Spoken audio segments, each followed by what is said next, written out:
All right, let's get to a few things, including the agriculture and water protests that have taken place today.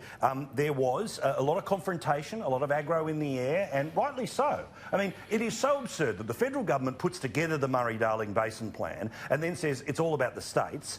The states then in New South Wales want to turn around and pretend that it's the federal government's fault have taken way too long to listen, when shouldn't all of them just be doing anything they can to pull every plug they possibly can?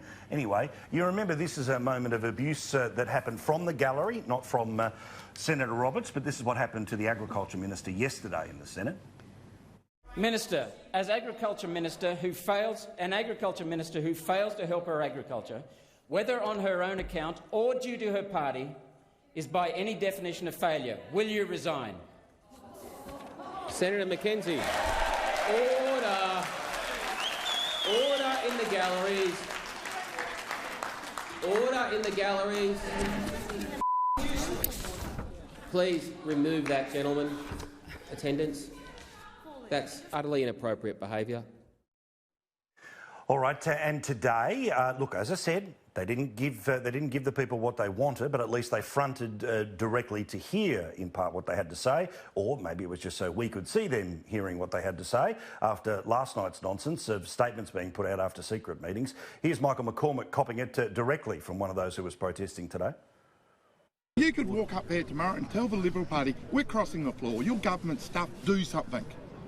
You could do that tomorrow. I don't know if you're sitting tomorrow. You might save your jobs there. The National Party is not going to exist after the next election unless you grow some spine and stand up. Where's the passion? I haven't seen any passion from you. You're like a poker player.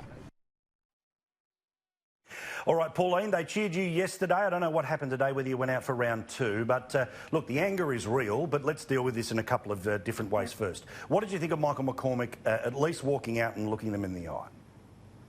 Oh, give him credit for that. He did go out there. There is a lot of anger at Bull. Unless you have actually gone out there to do a tour and go out to these remote areas, to Niliquin and in remote, New South Wales, and they are lack of water.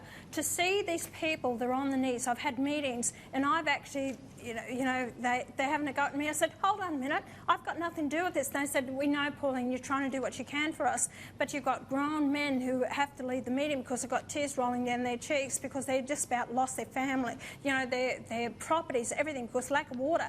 And they feel that the governments are doing absolutely nothing about the water. Howard did the wrong thing by separating water from land in 2004. The Water Act has destroyed it. The Murray-Darling Basin was in place in 1915. It's how the states have handled it since, and the New South Wales government has not managed it very well at all. South Australia handled it a lot better than what New South Wales did. They haven't put in the infrastructure for the increasing population over the period of time to actually get, the supply of water. The problem is it's been badly managed. And another thing I'll say, Paul, is they have actually allowed foreign ownership of the water. They've sold the water licences. Go on the line, you can buy a water licence, and it's not connected to the amount of water that you can actually, what we have in supply. It's been badly mismanaged, and I can't blame them, and something has to change. Cory, what did you think about this protest? I know that sort of the view of those protesters is that South Australia is the ultimate beneficiary of the current system, but what's your thoughts? Well, of course my heart goes out to them. These are people that are emotional because their livelihoods are at risk, and Pauline makes an excellent point.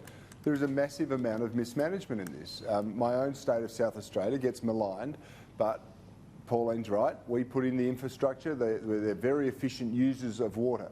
In New South Wales, there's 6,000 kilometres of illegal structures retaining water they're not entitled to. I believe there's some questionable political conduct that's gone on up there. And the federal government, I'm not going to finger them on it either, because they're ponying up $400 million to turn on the desal plant in South Australia. It's finally proving worthwhile for something, to release some water upstream, which is very expensive water, but it's going to help. But it just comes back to political will, and everyone wants to, extract their pound of flesh at the expense of someone else, and it's just not going to work for the long term. Yeah, but it's this thing where Rita, I mean, I got emails from people in Western Australia saying, for goodness sake, there's other things happening outside of this, but it matters. It crosses 3 states. It's people's livelihoods. The people who were protesting are not the sooks that glue themselves to the streets of Brisbane and spit at people in Melbourne. These are people who took time away from their work and their life to coordinate, to get together, and they're not screaming because they're lunatics. They're screaming because they've had enough. Well, this plan, this Murray-Darling Basin Plan, has been absolutely disastrous for so many of these farming communities. And now, in the midst of a drought, the impact is just devastating. And you've got people generations of farmers who have worked the land who are on the brink of collapse.